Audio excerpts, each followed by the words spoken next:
Bienvenue à vous. Grégory Abat, vous êtes le secrétaire général de Dassault Systèmes. Et Vincent Coudrin, vous êtes de la direction de d'Inum, à la direction Cloud. Bienvenue à tous les deux. Vous allez bien? Merci, très bien. Bon. Alors, je voudrais qu'on évoque évidemment ensemble ce qu'on appelle le cloud souverain, puisque on parle aujourd'hui de numérique de confiance, justement. Est-ce que l'État joue un rôle aujourd'hui? On va évoquer un petit peu la feuille de route qu'a précisée Elisabeth Borne sur les données sensibles. L'État joue-t-il en ce moment même un rôle très concrètement dans ce numérique de confiance? Alors oui, on a envie de le penser. D'une part parce qu'on a un plan pour le numérique de l'État. À la direction interministérielle du numérique, on s'occupe du système d'information de l'État. Et effectivement, il y a un plan pour le numérique qui associe la confiance, c'est-à-dire le fait que les données des Français, les données qui nous sont confiées, soient en sécurité, et d'autre part, comment moderniser l'action publique grâce au numérique. Voilà, et ça, c'était le sens à la fois de la feuille de route de la DINUM, qui a été dévoilée la semaine dernière, et la politique cloud, qui vient outiller cette feuille de route. Alors, Grégory, le ministre délégué à la transition numérique, Jean-Noël Barrot, justement, a un petit peu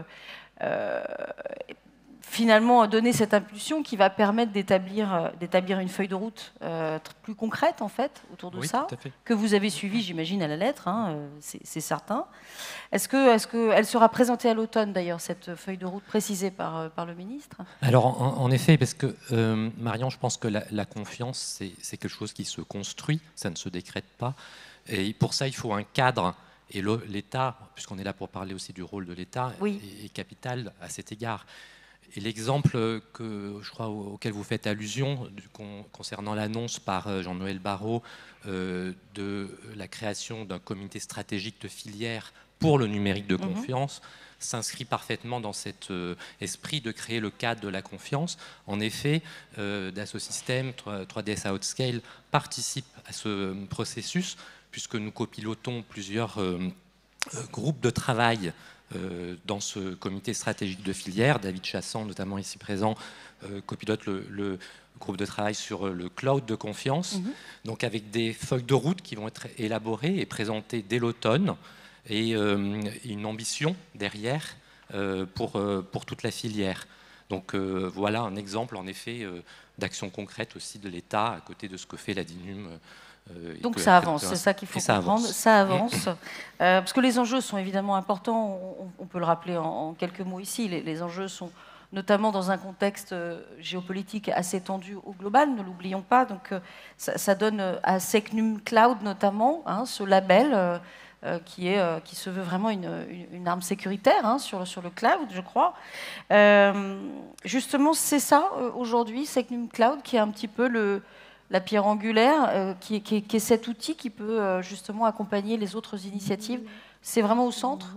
Absolument. Le Secnum Cloud, donc, qui est une qualification délivrée par l'ANSSI, c'est un outil qui, pour nous, alors d'une part, le fait d'avoir utilisé une qualification, enfin c'est pas un label, mais c'est comme un label, c'est ce qui nous permet, dans la commande publique, d'orienter nos efforts sur une solution en particulier. On ne peut pas mettre n'importe quel critère et être conforme au principe à la fois de la commande publique et les traités d'ouverture en fait, de nos marchés publics. Donc ce qui était important, c'était de disposer d'un outil. Et dans Secnum Cloud, donc, on peut manipuler dans la commande publique, on a mis tout ce qui sont nos critères de souveraineté. Nous, on préfère parler de cloud de confiance parce que, en tant que client, nous comme vous, chacun d'entre vous, c'est notre enjeu à nous de souveraineté. Donc le fait d'utiliser un cloud qui est souverain, il est peut-être souverain en ce qui le concerne, c'est-à-dire qu'il va disposer de sa propre autonomie stratégique notamment. Mais ce qui est important pour nous, c'est de définir nos critères de souveraineté. Et on a donc mis dans Secnum Cloud tout ce qui nous portait à cœur. Donc on a des éléments de cybersécurité, on a aussi les éléments d'indépendance, notamment juridique, c'est-à-dire le fait d'être immune à des demandes qui pourraient émaner d'administrations non européennes. Voilà, ça c'est un point extrêmement important de la qualification Secnum Cloud dans sa version 3.2, qui est celle citée dans la doctrine cloud au centre. C'est ça, parce que Secnum Cloud, juste un tout petit peu d'histoire, est née, vous le disiez, c'est la troisième, on va dire, avancée, est née quand Alors, il a émergé faudrait que j'appelle il y a 3 l'ANSSI ans, au secours. C'est un petit peu plus vieux que ça, en fait. La France a souhaité se doter de son propre référentiel en matière de cybersécurité cloud. Et donc là, on est sur la version 3.2. Je crois que ça date de 2017, les premières versions, mais quelqu'un de l'ANSSI dans la salle pourra peut-être me corriger. En tout cas, c'est important de le dire, l'ANSSI est quand même aujourd'hui l'agence qui garantit la sécurité sur tous les systèmes d'information français, est au cœur de cette outil Snake Cloud. Côté Outscale, Dassault Systèmes, pardon, oui. Snake Cloud, c'est quelque chose que vous... c'est plus qu'un outil pour vous, je pense. C'est plus qu'un outil. Enfin, ça a été rappelé à multiples reprises ce matin. Nous sommes bien sûr très en soutien de cette initiative et nous avons été parmi les premiers à être certifiés Secnum Cloud et c'est très important. Et on a aussi à cœur de faire en sorte que ce soit élargi à un grand nombre d'acteurs. Et c'est notamment la raison pour laquelle 3DS Outscale a mis en place une initiative qui s'appelle Path to Trusted Cloud, qui consiste en fait à accompagner d'autres acteurs dans ce chemin, dans cette démarche de certification Secnum Cloud, parce que c'est quand même une démarche qui est exigeante, il ne faut pas se le cacher.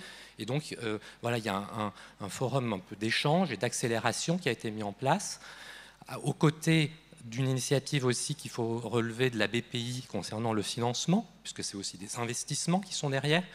Et on est assez fiers de dire que sur la première vague de financement de la BPI, 7 des entreprises, des partenaires qu'on a accompagnés dans Path to Trusted Cloud ont obtenu ce financement de la BPI. Et on verra lors de la deuxième vague qui aura lieu, enfin qui va se clôturer, les appels à candidature vont se clôturer le 19 juillet prochain. On espère qu'il y aura encore beaucoup d'autres acteurs qu'on accompagne et qu'on suit qui pourront décrocher ces financements.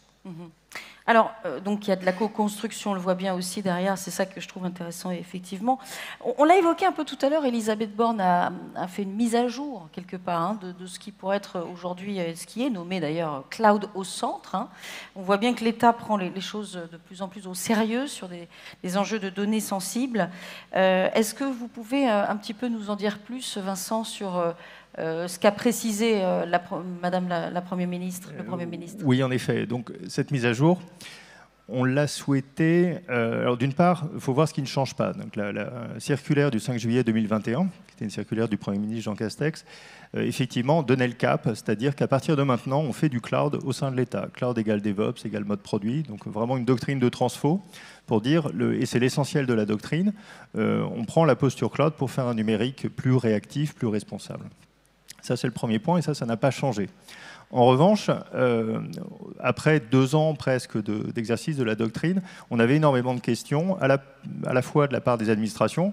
Je ne vous fais pas l'injure de rappeler qu'elles sont nombreuses en France.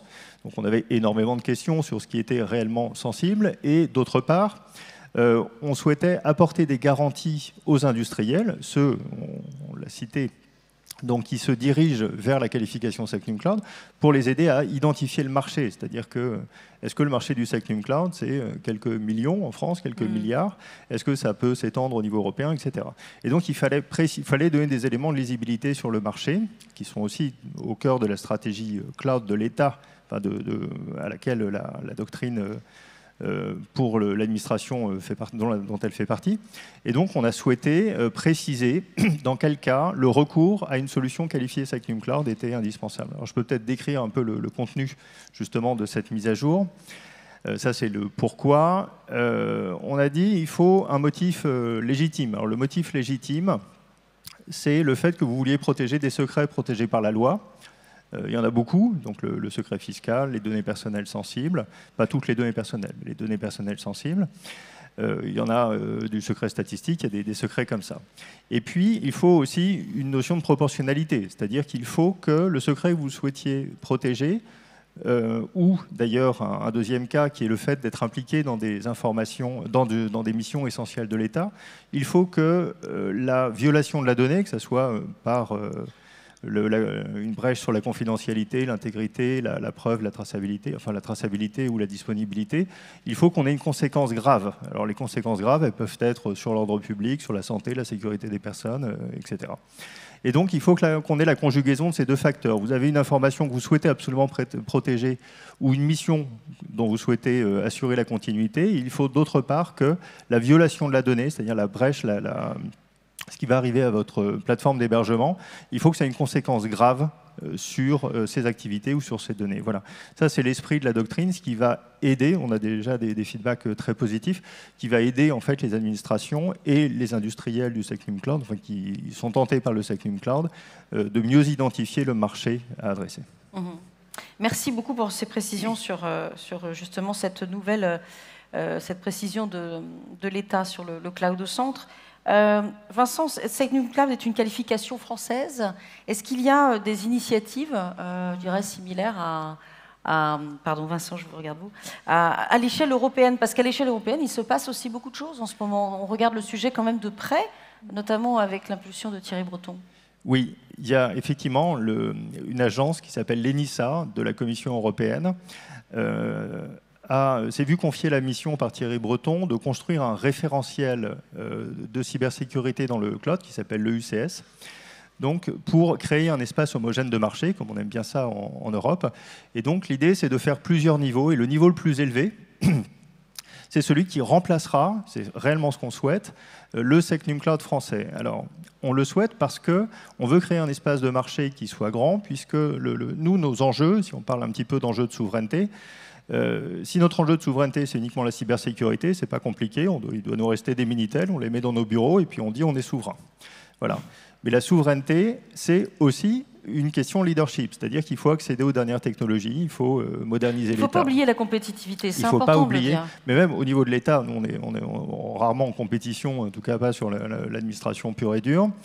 Et donc, la question d'accéder en fait aux offres de la meilleure qualité possible est aussi un enjeu de souveraineté, de notre point de vue. Et pour ce faire, on a besoin de fournisseurs de services cloud, et notamment de services SecNum Cloud, qui soient les plus gros possibles. Il faut que vous soyez gros, dodus et joufflus. Et pour ça, il vous faut un marché qui soit très grand. Donc en France, vous aurez le public, et puis je suis très très heureux de voir que le privé manifeste de plus en plus d'intérêt pour le SecNum Cloud, mais on a aussi besoin d'un espace européen. Voilà. Et les efforts de l'ENISA, auxquels on concourt, en insistant notamment sur le fait que le référentiel européen doit intégrer les éléments clés dans notre conception de la souveraineté, doivent permettre d'ouvrir un espace de marché pour les acteurs européens qui ont vocation à être autonomes. Ça veut dire quoi, juste pour bien comprendre, c'est sûr de bien comprendre, ça veut dire que l'ENISA pourrait reprendre une forme de licence SecNum Cloud et le faire en plus grand? C'est ça l'idée? En fait, elle va publier un référentiel de cybersécurité. Oui. Et nous remplacerons la qualification SecNum Cloud par le niveau EUCS correspondant. Donc l'idée, c'est vraiment d'abandonner le SecNum Cloud dès lors que l'EUCS sera à même de le remplacer pour notre plus grand bénéfice. Nous, on voit vraiment ça comme un bénéfice du point de vue de l'État. Bon, évidemment, pour vous, c'est un marché, encore une fois, chez Dassault Systèmes, qui peut être gros quand même pour vous. Tout à fait. Alors, je voudrais déjà rappeler que, en fait, procurer un service cloud souverain, c'est un choix vraiment industriel qui a été fait, et dès la création de 3DS Outscale. Et donc, en effet, l'enjeu est important pour Dassault Systèmes. Dassault Systèmes est un acteur mondial, et donc c'est important, en effet, qu'on ait des référentiels aussi exigeant que celui de SecNum Cloud, qui soit à une échelle qui excède les frontières nationales. C'est bien sûr crucial. Donc nous, on est tout à fait partie prenante. Vous parliez des travaux de l'ENISA qui sont en cours. Nous sommes tout à fait partie prenante à ces travaux parce que nous pensons que nous avons quelque chose à apporter.